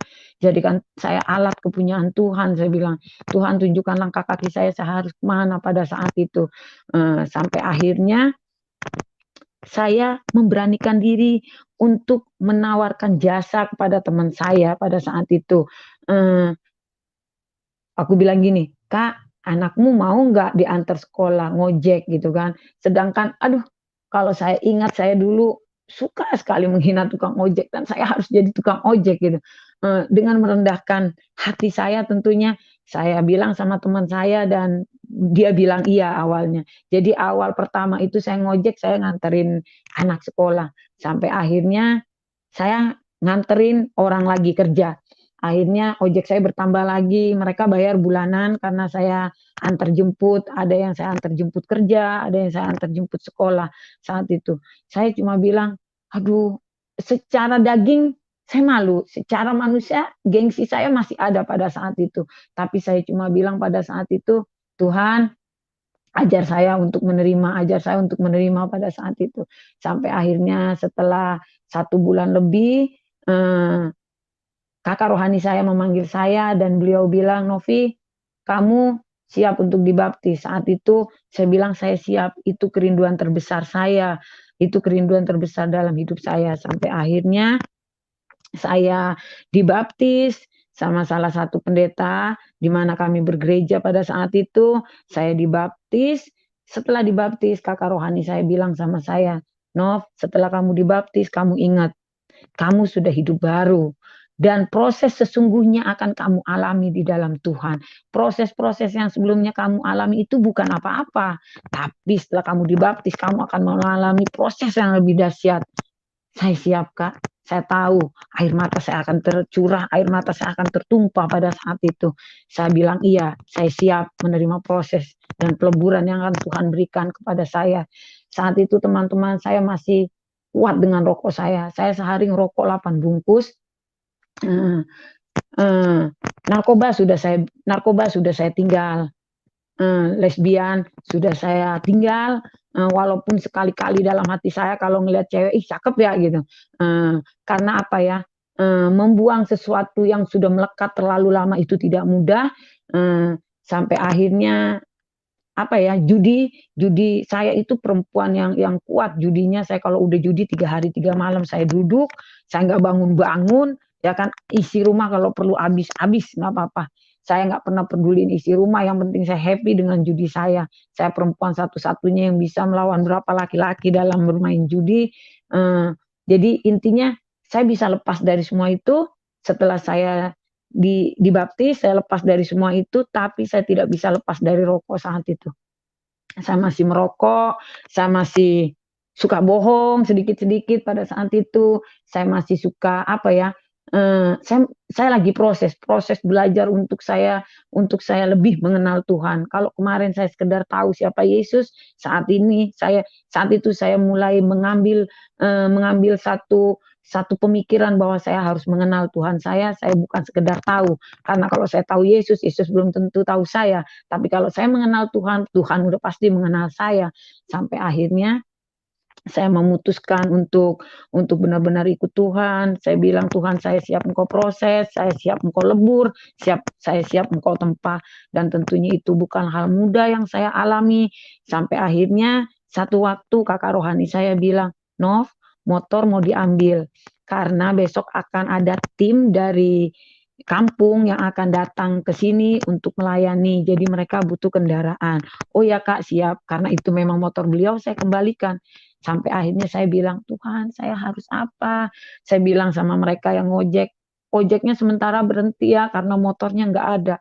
Saat itu saya hanya bisa menangis, tapi saya bilang, Tuhan tidak akan pernah tinggal diam melihat anaknya seperti ini. Saat itu saya main ke warung bibi saya ini orang Madura, dia Muslim, saya main ke tempat bibi saya, dan setelah saya main di sana, eh, apa ya, saya coba bantu-bantu di warung beliau. Saya bantu. Setiap ada orang beli kopi, udah Bi, duduk aja, saya aja yang bikinin. Saya bikinin.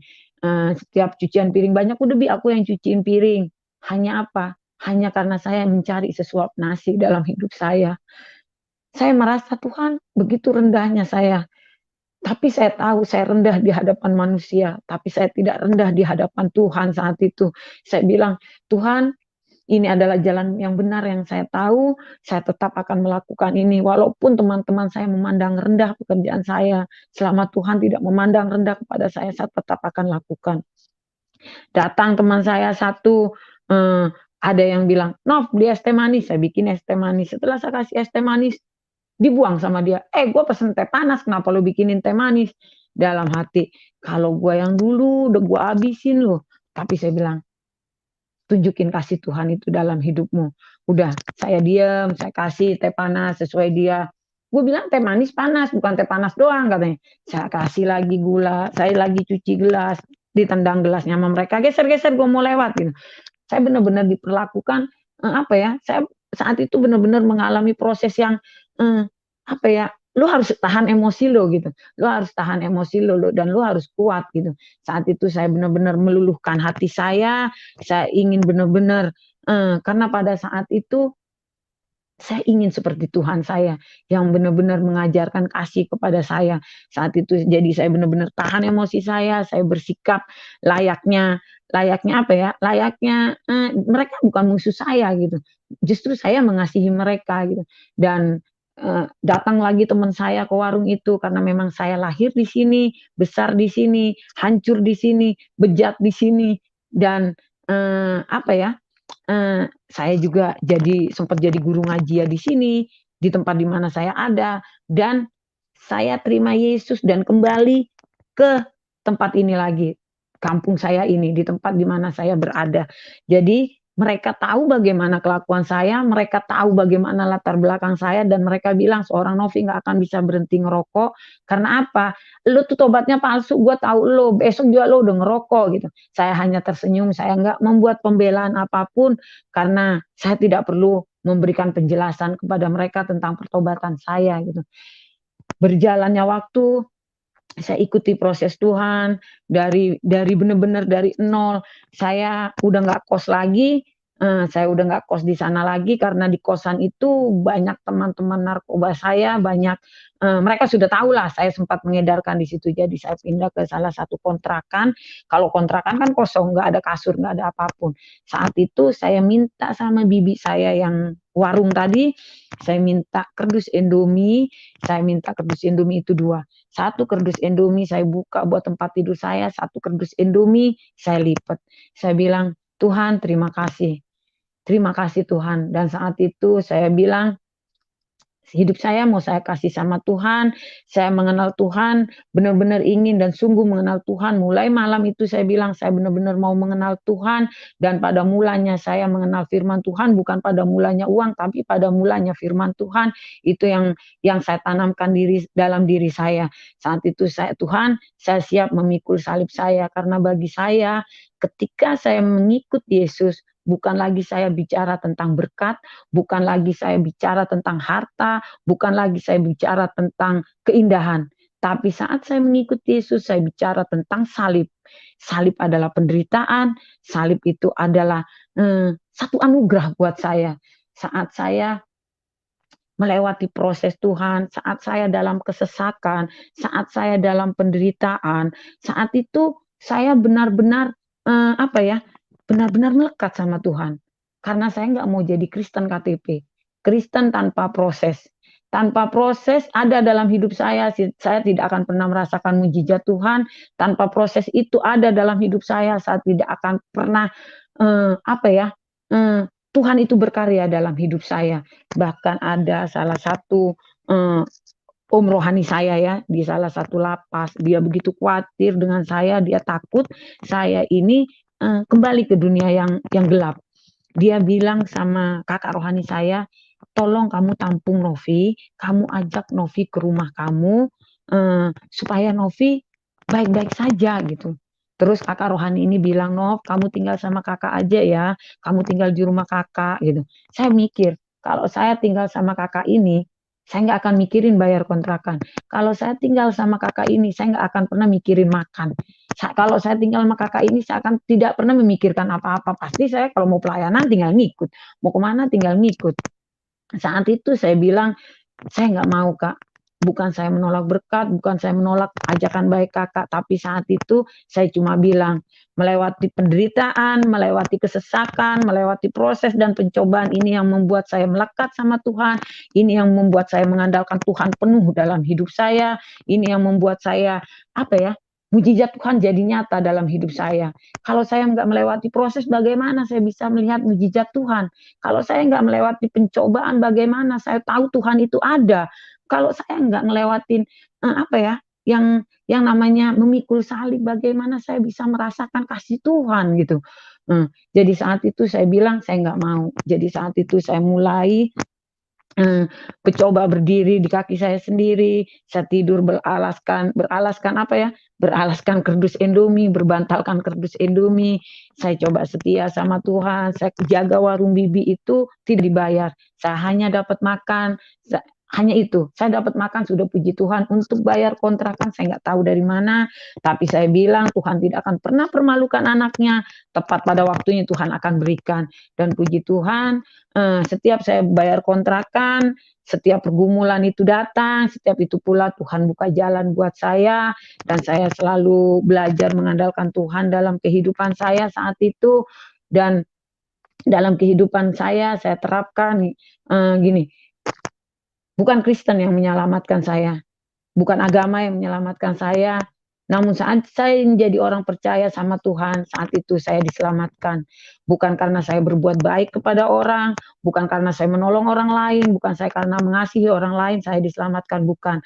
Tapi karena saya menjadi orang percaya, saya sudah diselamatkan. Karena saya sudah diselamatkan sama Tuhan yang begitu luar biasa dalam kehidupan saya, maka saya harus mengasihi, karena terlebih dulu Tuhan sudah mengasihi saya, jadi saya harus mengasihi orang lain sebagaimana Tuhan telah mengasihi saya. Setelah itu hari demi hari saya lewati, saya pernah merasakan sakit yang luar biasa. Saya nggak punya uang sama sekali, saya hanya nangis. Saya waktu itu sempat merasakan jantung saya ini sakit, jantung saya seperti berhenti berdetak, namun saya ingat sekali firman Tuhan bilang, kalau setiap anaknya itu mempunyai kuasa, setiap doa itu mengandung kuasa, dan setiap saya menopangkan tangan, saya mempunyai kuasa yang Tuhan berikan kepada saya. Saya topang tangan di atas dada kiri saya bilang dalam nama Yesus, jantung saya baik-baik saja, jantung saya sembuh. Selama 3 tahun saya jalani kehidupan saya sendiri, selama 3 tahun itulah Yesus benar-benar ada dalam kehidupan saya. Setiap saya topang tangan di tempat di mana saya sakit, puji Tuhan, saya selalu sembuh. Saya berusaha untuk tidak mengandalkan dokter pada saat itu, saya hanya mengandalkan iman percaya saya sama Tuhan yang begitu nyata dan begitu ajaib dalam hidup saya. Sampai satu ketika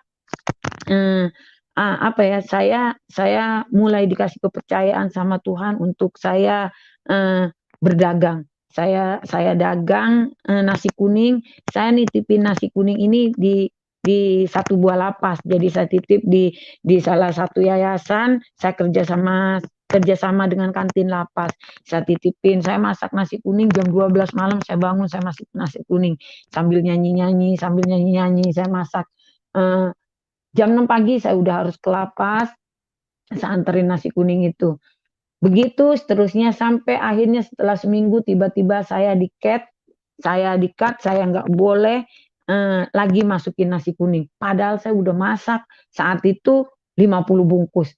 Saat itu saya menangis, Tuhan, saya harus bagaimana? Saya harus apa? Saya udah mau bener, saya udah mau berubah, kenapa jadi begini gitu.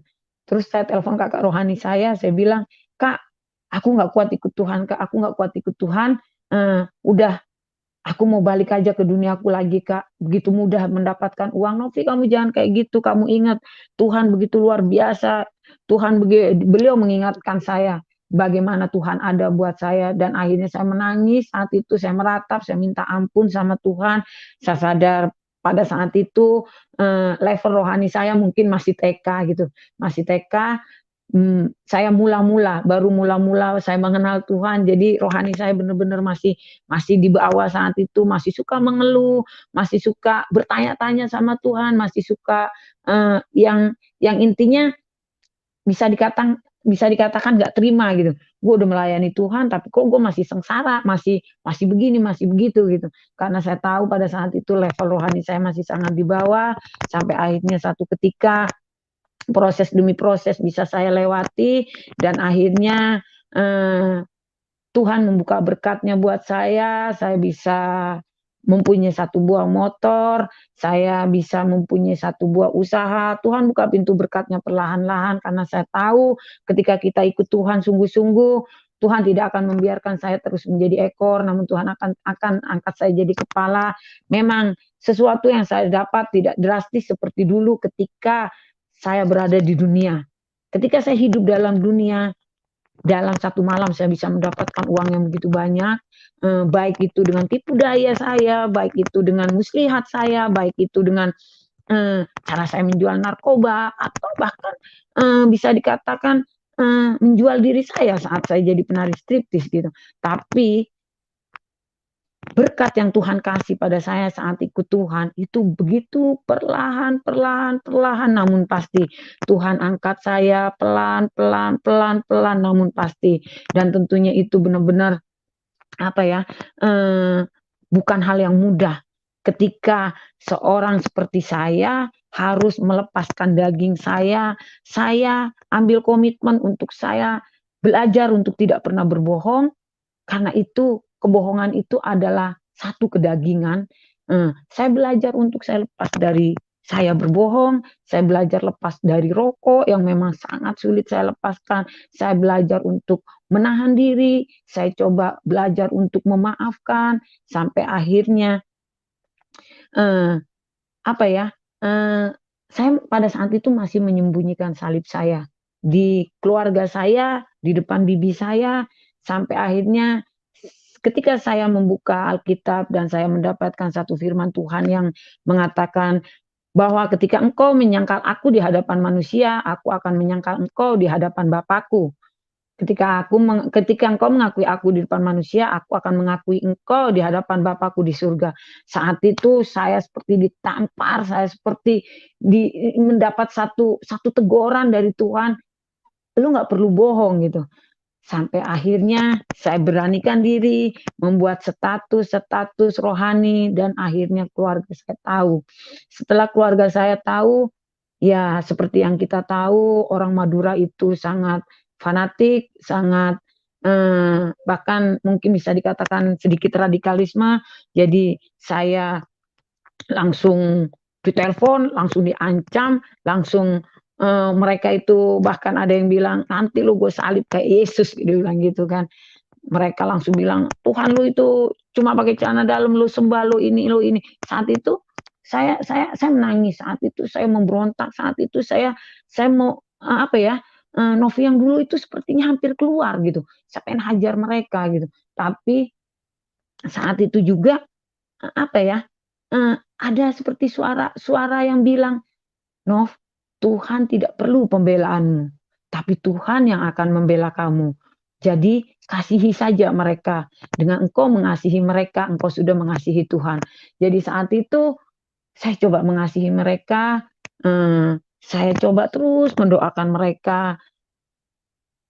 Saya sampai nangis gini, ini bukan Novi loh gitu. Karena Novi yang dulu, ketika saya ketika saya bebas dari penjara ketiga kalinya, saya belum sempat cerita tadi, ketika saya bebas dari penjara ketiga kalinya, saya diundang, disuruh datang ke sana sama ibu saya, kamu datang ya, adikmu mau nikah. Saya datang ke sana, adik saya mau acara nikah, itu ketika kakak saya itu apa sih ya, membuat hati saya kesal, saya itu siram dia sama kopi panas mukanya gitu. Dan apa ya, kakak saya yang satunya, lu berani macam-macam sama gue tampar, gue cekek. Jadi dulu dulu saya diperlakukan mereka layaknya seorang pembantu, layaknya apa ya, layaknya bukan manusia. Saya benar-benar ada di bawah dan mereka di atas. Saya jangankan sama kakak saya, sama adik saya aja saya takut dulu. Tapi ketika ketiga kalinya saya bebas dari penjara, saya buat mereka semua takut sama saya. Saya bilang saya tak pernah takut mati, tapi kalian takut mati karena kalian takut kehilangan harta. Karena kalian takut kehilangan harta kalian, tapi saya nggak punya harta, jadi saya tidak takut mati pada saat itu. Saya bilang gitu sama mereka.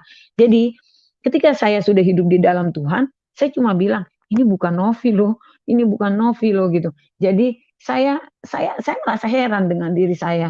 Saya benar-benar dibuat terheran-heran sama Tuhan. Saya menceritakan masa lalu saya bukan sebuah kebanggaan bagi saya, bukan sebuah bukan sebuah bukan sebuah apa ya? Ini loh gua bukan. Tapi saya bangga dengan Tuhan yang mampu mengubahkan saya. Karena kekerasan papa saya terhadap saya, dia dia dia keras sama saya. Pokoknya lu harus jadi anak baik-baik. Saya dipukul, lu harus jadi anak baik-baik kayak kakak-kakak lu tuh. Saya dipukul, pukulan papa saya, hajaran papa saya, didikan bapak saya yang keras terhadap saya itu tidak mampu mengubah hati saya. Itu tidak mampu mengubah saya menjadi seorang Novi yang lembut, menjadi seorang Novi hidup di jalan yang benar, tidak. Namun kasih Tuhan yang mampu mengubahkan saya, kasih Tuhan yang mampu meluluhkan hati saya, kasih Tuhan yang mampu apa ya, membuat hati saya yang keras ini menjadi hati yang lembut, hati hati yang pendendam ini menjadi hati yang mengasihi.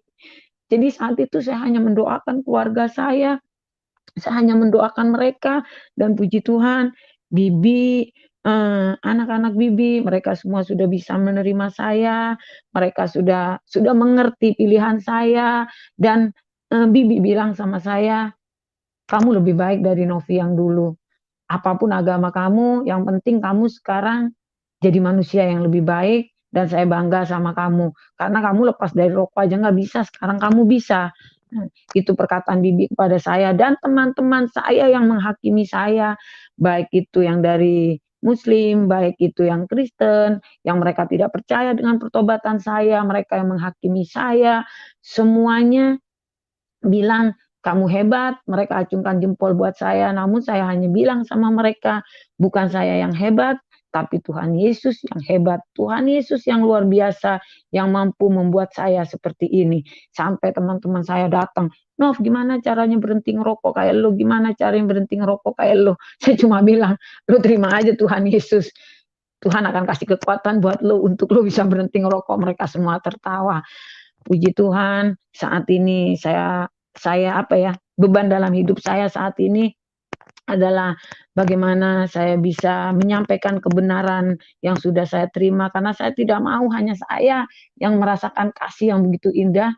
Jangan hanya saya yang tahu kebenaran, jangan hanya saya yang yang yang bisa dikatakan masuk surga. Saya ingin semua orang tahu, bahkan saya ingin semua orang Madura tahu bahwa Yesus adalah jalan kebenaran dan hidup, dan tidak ada seorang pun datang kepada Bapa tanpa melalui Yesus.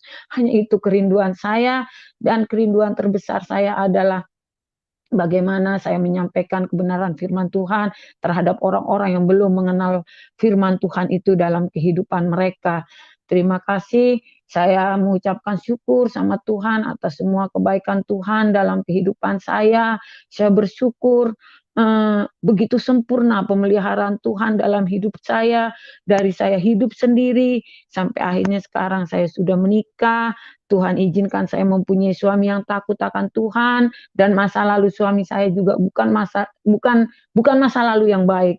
Suami saya juga sudah mengalami beberapa kali di penjara, baik itu di penjara sana, di penjara sini, dan di penjara yang terakhir inilah dia mengalami kasih Tuhan, dia ambil komitmen sama Tuhan, dia mau bertobat, dia sungguh-sungguh mau ikut Tuhan, dan puji Tuhan, kami berdua akhirnya menikah. Kami akhirnya menikah dalam satu pernikahan yang kudus, dan kami berdua sama-sama rindu melayani Tuhan, karena kami yakin dan percaya ketika saya berhubungan intim dengan firman Tuhan setiap hari, tanpa saya bilang sama kanan sama kiri, ini bukan saya yang hidup, tapi Tuhan Yesus yang hidup. Saya tidak perlu bilang sama mereka, tapi mereka akan lihat dampak itu secara nyata, karena saya tahu ketika kita hidup benar-benar dalam Tuhan, kita taat dan setia, kita bergaul intim dengan firman Tuhan, maka buahnya akan terlihat. Maka kita bisa berdampak untuk kanan kiri kita, bahwa mereka bisa melihat, oh itu Novi. Tapi saya selalu bilang sama mereka, ini bukan lagi Novi yang hidup, namun Yesus yang hidup dalam hidup saya, ini Kristus yang hidup. Saya hanya bilang sama Tuhan setiap hari, Tuhan, setiap hari saya selalu mengundang Tuhan hadir dalam hidup saya, menjadi penguasa tunggal dalam hati saya, menjadi penguasa tunggal dalam kehidupan saya, dan biarlah hidup saya ini menjadi alat kepunyaan Tuhan sampai akhir hayat saya. Dan saya sama suami saya, puji Tuhan, saat ini kami sama-sama berada dalam satu komunitas yang melayani ke seluruh penjara-penjara, karena saya begitu cinta sama narapidana. Saya mengenal Tuhan itu saat saya dalam penjara, dan saya bangga saya mengenal Tuhan dalam penjara, karena sebagian tokoh-tokoh dalam Alkitab itu semuanya juga pernah di penjara. Jadi saya puji Tuhan, Tuhan memberikan kesempatan kepada saya untuk saya terus berada dalam kasih anugerahnya. Tapi satu hal yang saya tekankan di sini, saya tidak pernah memilih Tuhan Yesus. Saya tidak pernah mencari Tuhan Yesus dalam hidup saya. Namun Tuhan yang memilih saya, dan Dia yang hadir dalam hidup saya. Saya tidak pernah tahu saya akan berjumpa dengan Tuhan dalam hidup saya. Dan satu ketika saya WA ibu saya coba WA beliau, walaupun beliau udah emosi, udah marah, dan sudah mengkafirkan saya terus bawa dalam doa, sampai akhirnya ada satu waktu ibu saya ingin bertemu dengan saya, dan saya menemui ibu saya di sebuah mall. Walaupun dengan sedikit ada rasa takut, karena saya takut, aduh jangan-jangan saya dijebak setelah saya ketemu ibu, nanti saya akan, waduh, jangan benar nih, nanti saya mau dipukul, dipasung, di apa. Tapi saya bilang, Tuhan, terjadilah kehendak-Mu dalam hidup saya. Saya mau menemui ibu, saya mau menunjukkan bahwa inilah Novi yang sekarang yang hidup dalam Tuhan. Ketika saya menemui ibu saya bercerita sama ibu saya, Bu, kenapa saya seperti ini, kenapa saya begini, kenapa saya begitu. Saya mempunyai sakit hati yang luar biasa terhadap ibu. Saya mempunyai dendam yang luar biasa terhadap ibu. Tapi Bu, saat ini juga, detik ini juga, saya sudah mengampuni ibu, saya sudah melepaskan pengampunan buat ibu, saya sudah melepaskan kata maaf itu buat ibu, saya sudah melepaskan akar pahit saya terhadap ibu, dan saya mengasihi ibu selayaknya Tuhan mengasihi saya. Saat itu ibu saya menangis, ibu saya memeluk saya, dan beliau bilang, maafin ibu nak, kalau dari dulu ibu tidak pernah berlaku adil sama kamu. Maafin ibu ya nak. Ibu menangis memeluk saya, dan saya peluk beliau. Saat itu saya merasakan kasih yang luar biasa, sosok seorang ibu yang dari kecil saya rindukan, dan baru saya dapatkan kasih sayangnya saat itu. Dan ibu bilang, kenapa kamu terima Yesus nak? Karena Yesus yang ada buat saya, Bu. Yesus yang ada buat saya di saat semua orang tidak ada buat saya, tapi Dia hadir dalam hidup saya bilang. Dan satu hal yang membuat saya bahagia saat itu, ibu bilang gini, mungkin saat lo dalam perut gua, Tuhan Yesus lo udah pilih lo. Saat itu dari mulut ibu sudah mengucapkan kata Tuhan Yesus. Saat itu saya bilang, dalam nama Tuhan Yesus, satu orang percaya kepada Tuhan, seluruh keluarganya akan diselamatkan. Dan akan ada waktunya untuk keluarga saya mengenal Tuhan dalam kehidupan mereka. Saya hanya bisa mendoakan, selanjutnya biarlah Tuhan yang bekerja untuk mereka semua. Terima kasih untuk kesempatan yang Tuhan sudah berikan. Inilah kesaksian hidup saya, di mana Tuhan itu nyata dan real dalam hidup saya. Tuhan itu benar-benar ada dalam hidup saya. Saya juga mengucapkan terima kasih kepada Pastor Yusuf Nurubulu yang telah memberikan kesempatan kepada saya untuk menceritakan kebaikan Tuhan dalam hidup saya. Terima kasih, Tuhan memberkati. Haleluya, puji Tuhan. Begitu dahsyat kuasa Tuhan Yesus. Saya percaya bahwa semua orang yang mendengarkan sangat diberkati, mengalami kuasa Tuhan yang begitu dahsyat. Apa yang telah terjadi dengan seorang Ibu Novi, kuasa yang sama hadir di dalam setiap orang yang mendengarkan kesaksian ini. Luar biasa Tuhan Yesus berkarya. Tuhan memilih manusia-manusia yang hidup di dalam dosa. Tuhan datang untuk mencari orang yang berdosa. Itulah karya Tuhan yang begitu hebat. Saya catat di sini mungkin yang saya sempat catat yang besar-besar aja, ada 10 hal yang diubahkan dari seorang Novi, ya. Yang pertama, merokok. Sangat terikat dengan merokok. Diubahkan Tuhan, dibebaskan Tuhan. Yang kedua, narkoba. Juga dibebaskan oleh Tuhan. Dilepaskan oleh kuasa Tuhan Yesus. Dialah kekuatan yang luar biasa itu. Yang ketiga, Ibu Novi ini juga seorang lesbian, ya. Lesbian, dia mencintai sejenis, dia melakukan hubungan seks dengan sejenis dan diubahkan oleh Tuhan, diputuskan oleh Tuhan Yesus. Dan bukan hanya dia lesbian, tapi dia juga biseks. Dia bisa dua, bisa ke laki-laki, bisa ke perempuan. Wah, ini satu pengalaman hidup yang sangat-sangat hitam, yang sangat kelam. Tapi Tuhan Yesus itulah Tuhan yang sangat baik. Dia Tuhan yang kudus. Dia datang bukan untuk menghakimi. Dia datang bukan untuk memberi hukuman kepada manusia, tapi dia datang untuk menyelamatkan manusia. Dia menggantikan orang-orang yang seharusnya dihukum, maka Tuhan Yesuslah yang dihukum di atas kayu salib. Nah, ini banyak tidak dipahami oleh orang-orang yang belum mengenal Tuhan Yesus. Mereka menganggap kok Tuhan kok sehina itu. Sehingga disalib, digantung di tiang gantungan, bahkan dengan ocehan, dengan ejekan, dengan lecehan yang mereka berikan, dengan penghinaan, penghujatan terhadap Tuhan yang benar, Tuhan yang baik, Tuhan yang menciptakan semua manusia. Mereka berkata Tuhan digantung dengan pakai celana kolor. Tapi itulah Tuhan yang baik. Karena apa? Dia dipermalukan. Karena semua keburukan yang kita lakukan.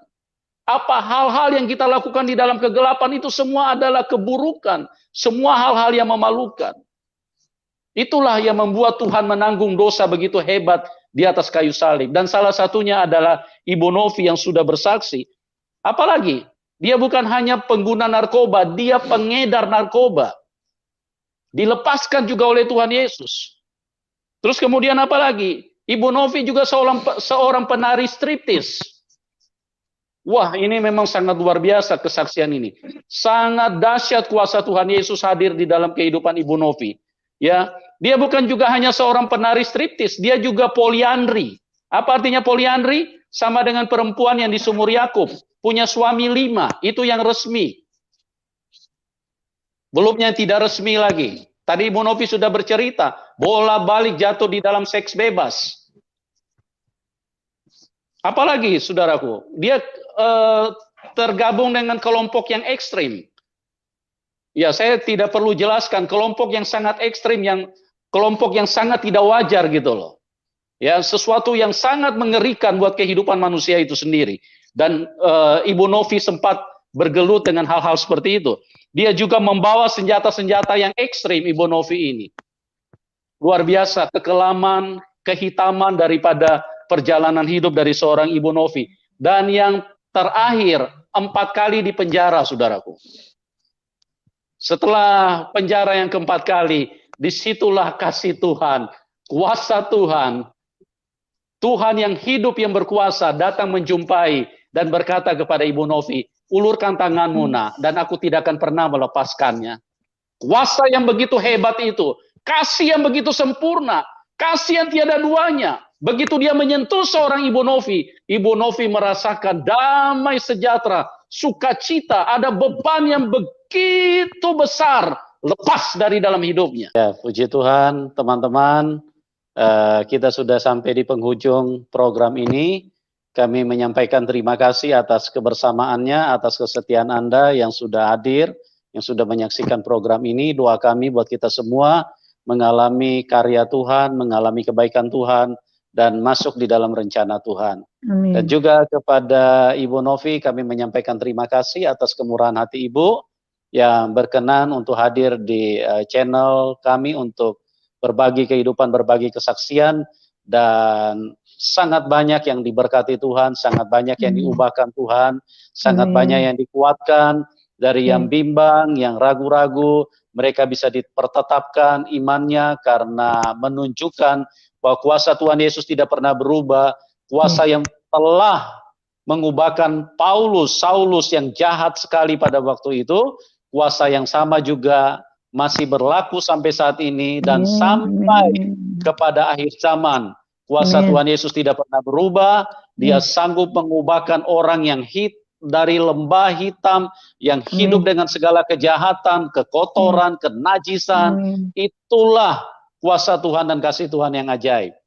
Oke teman-teman, dan kami juga menginformasikan bahwa untuk kesaksian yang berlatar belakang dari Kristen, kami hadirkan di channel We For God Official. Ya, linknya, channelnya kami sudah tulis di layar YouTube. Silakan teman-teman yang merindukan, yang sudah mengusulkan supaya kesaksian yang berlatar belakang Kristen juga dihadirkan, kami hadirkan melalui channel We For God Official. Jadi silakan teman-teman untuk subscribe supaya tidak ketinggalan, dan setiap kali akan live, akan tayang, itu akan ada notifikasi dari YouTube untuk mengingatkan kepada kita untuk bisa hadir di waktu tayang tersebut.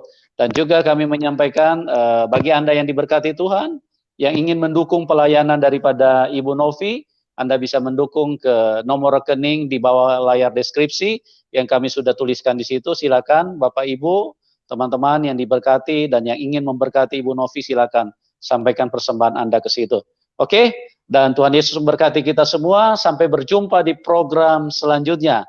Salam kemenangan buat kita semua. Amin.